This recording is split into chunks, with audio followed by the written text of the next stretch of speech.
dear ones, it's a Halloween story today.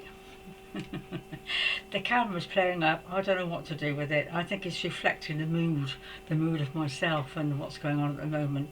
Anyway, today is a little story, a little Halloween story about my mum and how she left and what have you. So it's appropriate. I've got my Scorpio colours on today, reds and black. I never wear black. It's not my colour, but it felt appropriate today because there's a lot of, you know, my last video, it's not a death exactly, but it is a bit of a dour time, a doer time, isn't it? Of witches and stuff like that.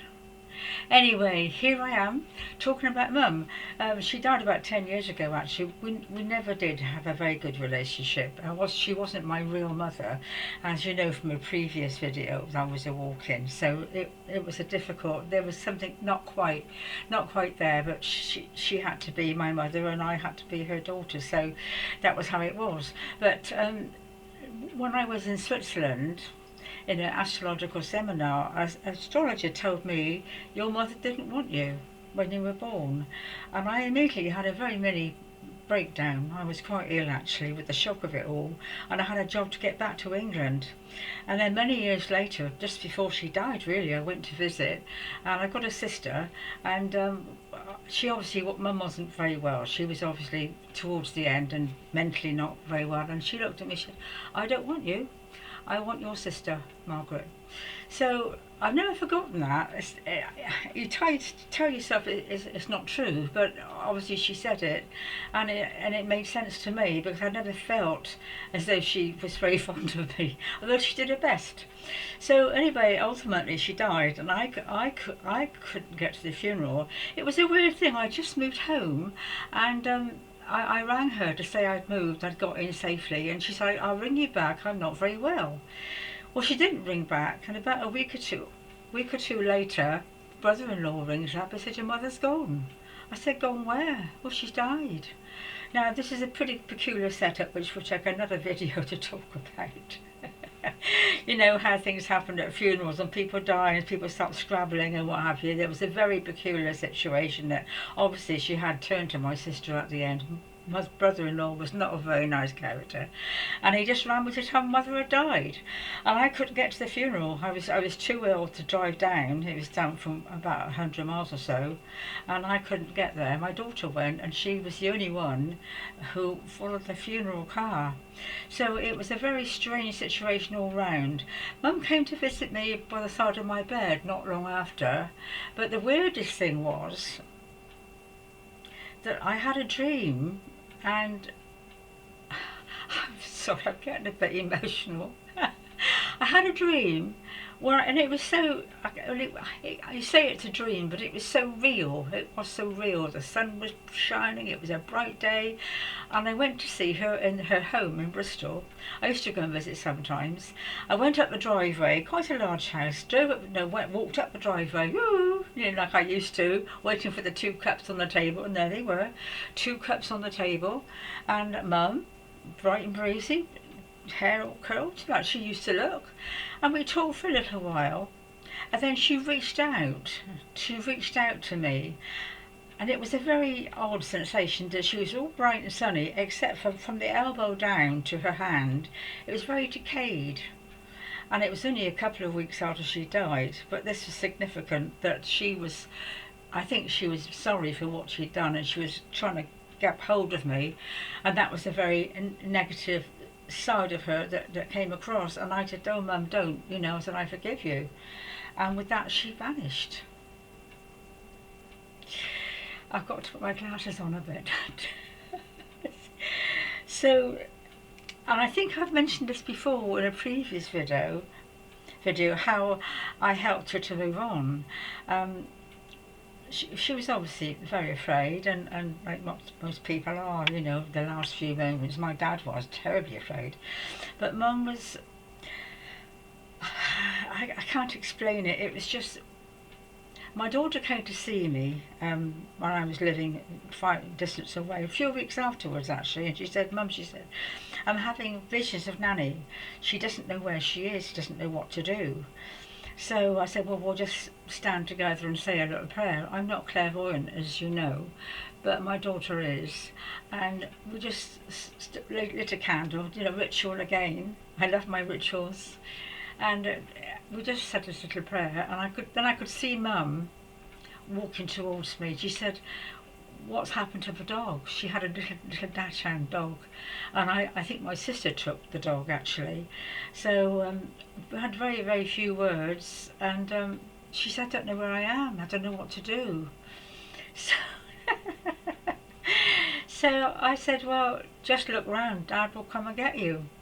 And blow me, he did. Bless his heart, he died the year before, and he came towards her just as he was, Dad, you know, in a sports jacket, and took her linked into her arm and took her away.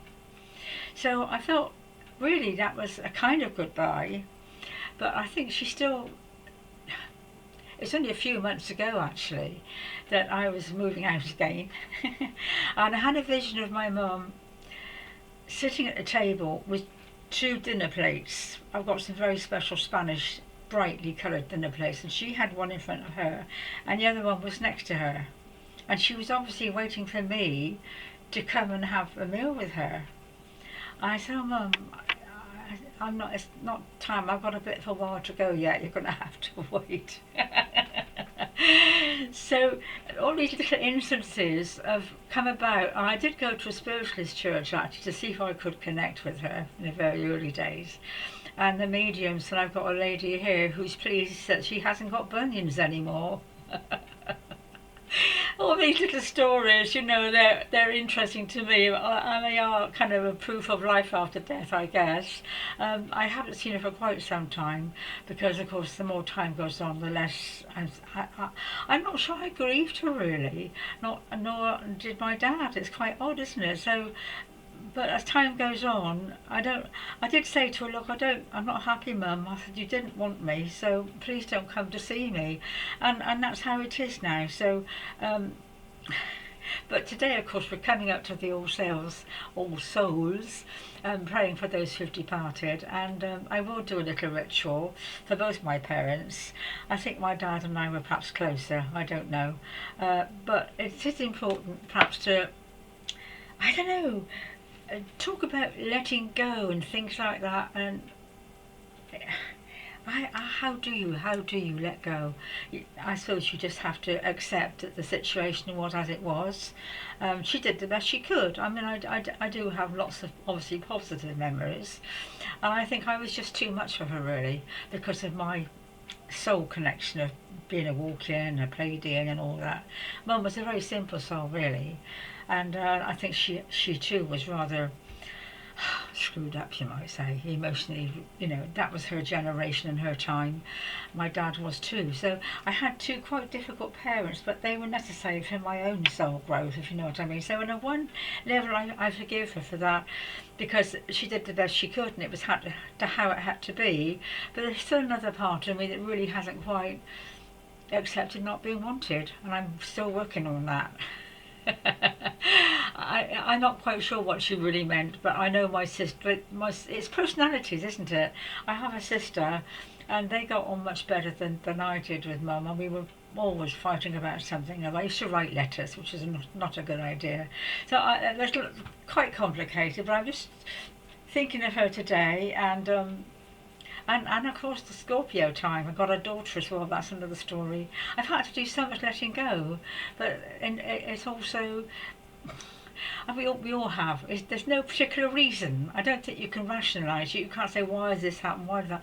It just has to be, and I think this is the way things are at the moment. Things have to be, and you really can't rationalise or analyse it. You have to accept that you do the best you can, and we leave certain people in our lives, you know, because we change. I've changed a hell of a lot in the last few years. You wouldn't have known me 5 years ago, probably. Fortunately. Anyway, there we are. I'm a bit fragile today, as you can probably sense. I don't know what's wrong with the camera. I'm all blurred. That's probably how I feel, a bit blurred. So I'm going to go now.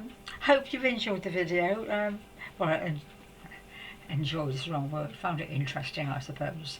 And I've enjoyed doing it because it helps me to share these things. And You get to understand yourself more, don't you? So anyway, darlings, on that note, I'm going to say goodbye. Au revoir. Oh, 10 minutes. What do you think of my lovely rose? Wrong side. I had to cheer myself up with the colour red. Okay, God bless for now then. Take care. Bye bye.